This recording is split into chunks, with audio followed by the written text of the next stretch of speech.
عورت اور مرد کی نماز میں فرق کیا ہوتا ہے؟ ٹھیک ہے، اور مرد کی نماز میں کوئی فرق ہوتا ہے کہ نہیں؟ تو چند فرق ہوتے ہیں فقہ حنفی کی روشنی میں عرض کر رہا ہوں کہ پہلا فرق تو ہے تکبیر لگانے کا، کہ مرد جو ہے وہ کانوں تک ہاتھ اٹھاتا ہے، عورت جو ہے وہ سینے تک ہاتھ اٹھائے گی، بس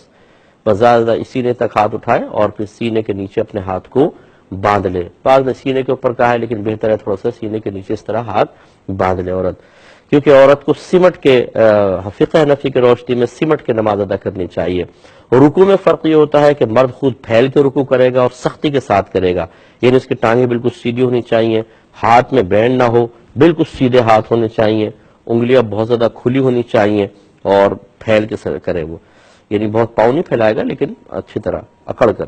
جبکہ عورت سمٹ کے کرے، یہ اپنے ہاتھوں کو بند کر کے رکھے گی گھٹنے پر اور اپنے پیروں کو بہت زیادہ ملائے گی، ہاتھوں میں بینڈ رکھے، بالکل سمٹ کے سجدہ کرے،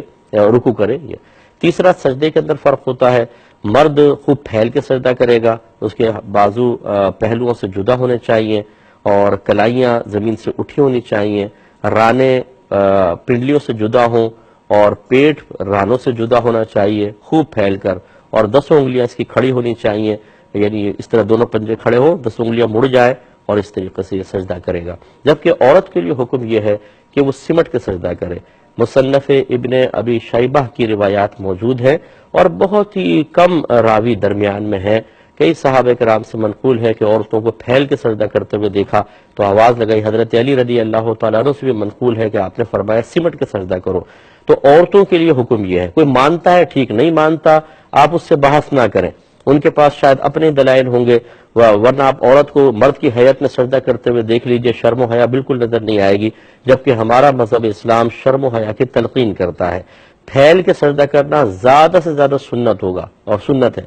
اور سمٹنا اور عورت کو اپنا پردہ قائم رکھنا یہ قرآن و حدیث کی روشنی میں بہت زیادہ واجب رکھا گیا ہے۔ تو اس لیے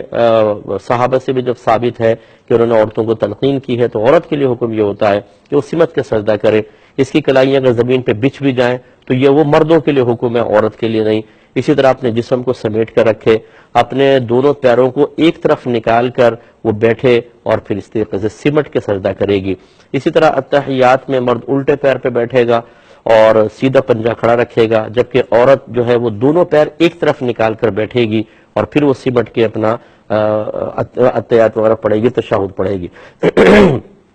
آپ غور کر لیجیے گا کہ عورت پھیل کے بالکل مردوں کی طرح نماز پڑھ رہی ہو اور ایک اس طریقے سے نماز پڑھ رہی ہو، آپ دیکھیں گے کہ شرم و حیا اس عورت میں زیادہ نظر آئے گی، اس میں کم نظر آئے گی۔ تو